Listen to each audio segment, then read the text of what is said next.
السلام عليكم ورحمة الله وبركاته داودي الميلبا جوجتان halkani waa warbaahinta codka gobolka Banaadir ku soo dhawaada qodobada wararka waxaana ugu dooron askaran oo maanta magaalada Muqdisho caasimada Soomaaliya lagu sameeyay gudoomiyihii gobolka Banaadir injineer Cabdiraxmaan Yariisow madaxweynaha Jamhuuriyadda Soomaaliya oo ku dhawaaqay in maalmo ducaa loo sameyn doono duqii Muqdisho madaxweynayaasha Galmudug iyo Koonfur Galbeed oo ka hadlay aaska qaran ee injineer Yariisow loo sameeyay iyo shir looga hadlayo colaadda u dhaxaysa Oromada iyo Soomaalida Itoobiya degta oo ka dhacay maanta magaalada Jigjiga ee caasimada ismaamulka Soomaalida Itoobiya kuwaas waxay ahaayeen daawadayaal qodobadii warkeena ugu waaweynaa u diyaar garooba asagoo faahfaahsan Allah u naxariistay waxaa maanta magaalada Muqdisho ee caasimada Jamhuuriyadda Federaalka ee Soomaaliya aas qaran lagu sameeyay gudoomiyihii gobolka Banaadir ahaana duqii Muqdisho injineer Cabdiraxmaan Cumar Cismaan Yariisow kaas oo ku dhintay qaraxii 24kii bishii aan soo dhaafnay ka dhacay xarunta maamulka gobolka Banaadir injineer Cabdiraxmaan Cumar Cismaan Yariisow ayaa qaraxaasi dhaawac ka soo gaaray waxaa lagu qaaday magaalada Dooxa ee dalka Qatar halkaas oo xaalad caafimaad lagu tacaalayay kadib oo Khamiistii soo dhaafay ku dhintay diyaaradda siday marxuun injineer Cabdiraxmaan Cumar Cismaan Yariisow ayaa ka soo degtay garoonka diyaaradaha waxaana lagu keenay diyaaradda ay leedahay dowladda waddanka Qatar garoonka diyaaradaha ayaa meedkiisa waxaa ku soo dhaweeyay madaxda ugu sarreysa dalka sida madaxweynaha Jamhuuriyadda Soomaaliya gudoomiyaasha golaha aqalka sare iyo golaha shacabka ra'iisul wasaaraha Soomaaliya ra'iisul wasaare ku-xigeenka wasiiro xildhibaano ehelka marxuunka iyo sidoo kale mas'uuliyiin ka tirsan maamulka gobolka iyo cutubyo ka tirsan ciidamada qalabka sida ayaa salaan uga qaatay gudaha garoonka diyaaradaha injineer Cabdiraxmaan Cumar Cismaan Yariisow oo meydkiisa maanta la soo gaarsiiyay magaalada Muqdisho waxaa intaas kadib meydka marxuunka loo soo galbiyay iskoolka la yiraahdo General Kahiye oo ah xarunta tababarka ciidamada biliiska ee magaalada Muqdisho ee caasimada Soomaaliya halkaas ayaa waxaa lagu tukaday salaada janaasada iyadoo loo duceeyay marxuunka in Ilaahay uu janno firdawsa ka waraabiyo isla markaana uu dambi dhaafo ra'iisul wasaare ku-xigeenka xukuumadda federaalka ee Soomaaliya Mahdi Maxamed Guleed Qadar oo saxaafadda la hadlay ayaa waxa uu sheegay in Ilaahay u naxariistay duqa Muqdisho ahna gudoomiyaha gobolka Banaadir injineer Cabdiraxmaan Cumar Cismaan Yariisow ay tiisi intaas ku ekeyd wuxuuna ka dalbaday shacabka Soomaaliyeed inay u duceeyaan oo iska cafiyaan marxuunka maadaama halka loo wada socdo ay tahay meesha maanta la dhigay gudoomiyihii gobolka Banaadir injineer Cabdiraxmaan Cumar Cismaan Yariisow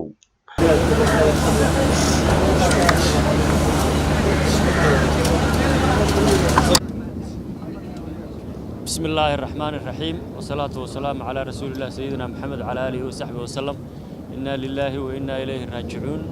إنا لله وإنا إليه راجعون waxaan anigu ku hadlayaa magaca xukuumadda dowladda federaalka Soomaaliya iyo guddiga qabanqaabada ee aaska qaran ra'iisul wasaaruhu uu magacaabay waxaan marka ugu horeysaa tacsiyo diraya Allah u naxariisto walaalkeen Cabdiraxmaan Cumar Cismaan injineer Yariisow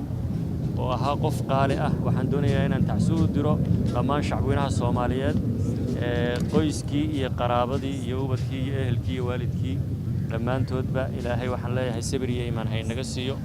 Allah ha u naxariisto Ilaahay su'aasha ha u fududeeyo Cabdiraxmaan waxa uu ahaa shakhsi aad u wanaagsan oo afgaaban oo af iyo adinba dadka muslimiinta ay ka nabad galeen shakhsi karaamo leh uu ahaa qof saaxiibtinimo wanaagsan buu ahaa qof aan cidnaba dhibaato u geysanin buu ahaa aniga intii xukuumadda la dhisay khaasatan xiriir dhow ayaanu lahayn oo walaaltinimo saaxiibtinimo oo wada shaqeyneed hadduu golaha wasiirada ka tirsanaa iyo hadduu xukuumadda gobolka Banaadir iyo duqa magaalada Muqdisho ahaaba qof aad iyo aad sharaf u leh oo edeb leh oo akhlaaq leh oo sifooyinkii qofka muslimka lagu sheegi jiray dhammaantiin leh buu ahaa waxaan Ilaahay u baryaynaa inuu u naxariisto su'aasha u fududeeyo jannatul firdawsana geeyo Cabdiraxmaan wuxuu soo halgamay dalkiisa wuxuu waqti badan iyo tacab badan ba geliyay in dawladnimo iyo nabad iyo deganaansho dalkiisa ka islaaxaan magaaladiisa ka islaaxaan xamar uu guntaday naftiisu u huray aakhirkiina waa uu kaga dhabeeyay wixii ummadda Soomaaliyeed iyo dadkiisaba uu la qaban lahaa ama uu u qaban lahaa intuu nool yahay inuu qabto taa marxaati baynu ka wada ahayn waa uga marakacaynaa waxaanu leenahay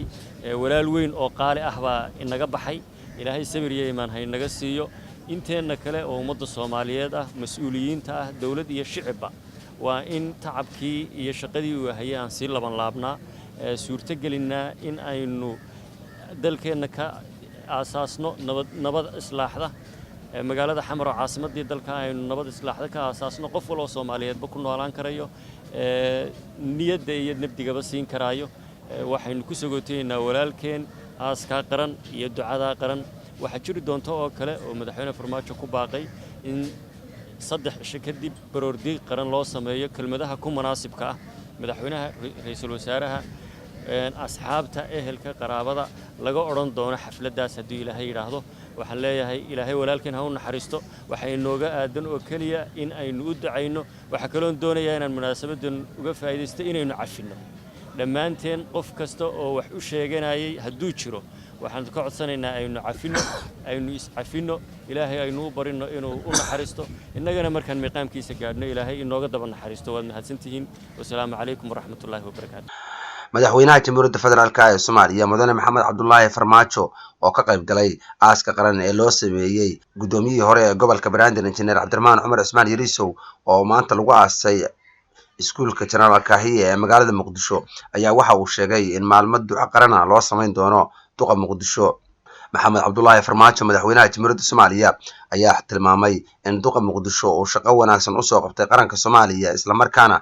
munaasabadaasi ay dawladda gaar ahaan madaxweynaha iyo ra'iisul wasaaraha ay ka jeedin doonaan oraah ku aadan tacsidaasi loo sameynayo duqa Muqdisho ahaana gudoomiyihii gobolka Banaadir Cabdiraxmaan Cumar Cismaan Yariisow oo maanta aas qaran ugu sameeyay magaalada Muqdisho ee caasimadda jamhuuriyadda Soomaaliya Maxamed Cabdullaahi Farmaajo madaxweynaha jamhuuriyadda Soomaaliya ayaa waxa uu sheegay in geesi ka baxay qaranka Soomaaliya uu ahaa gudoomiyihii gobolka Banaadir ahaana duqa Muqdisho Cabdiraxmaan Cumar Cismaan Yariisow Injineer Yariisow ayaa lagu xasuustaa shaqooyin badan oo u soo qabtay qaranka Soomaaliya iyadoo ugu dambeynna uu ku shahiiday weerar kooxda Al-Shabaab ay ka fuliyeen xarunta maamulka gobolka Banaadir khamiistii la soo dhaafay ayaa dhaawac ka soo gaaray weerarkii 24kii bishan ay Al-Shabaab ku qaadeen xarunta maamulka gobolka Banaadir oo ugu geeriyooday isbitaal ku yaala magaalada Dooxa ee dalka Qatar ugu dambeynna maanta oo taariikhdu ay ku beegan tahay 4 bisha 8 2019 ayaa lagu aasay xarunta tababarka ciidamada biliiska Soomaaliya madaxweynayaasha maamulada Galmudug iyo Koonfur Galbeed ee kala ah Cabdicasiis Xasan Maxamed Laftagareen iyo Axmed Ducaale Gelle Xaaf ayaa ka qayb galay aaska qaran ee loo sameeyay Injineer Cabdiraxmaan Cumar Cismaan Yariisow Cabdicasiis Xasan Maxamed Laftagareen iyo sidoo kale madaxweynaha maamulka Galmudug Axmed Ducaale Gelle Xaaf iyo madaxweyne ku-xigeenka maamulka Hirshabelle Cali Xuseen Goodlaawe ayaa dhammaan waxay ka hadleen aaska qaran ee loo sameeyay duqii Muqdisho waxayna sheegeen in ay si wanaagsan u yaqaaneen isla markaana muddo ay soo wada shaqeynayeen mas'uuliyiintan ka tirsan madaxda maamul goboleedyada ee ka qayb galay aaska qaran ee maanta loo sameeyay duqii Muqdisho ayaa waxa ay sheegeen in shaqo wanaagsan uu u soo qabtay qaranka Soomaaliya ayagoo ummadda Soomaaliyeed ka dalbaday in loo duceeyo duqii Muqdisho ahaana gudoomiyihii gobolka Banaadir Injineer Cabdiraxmaan Cumar Cismaan Yariisow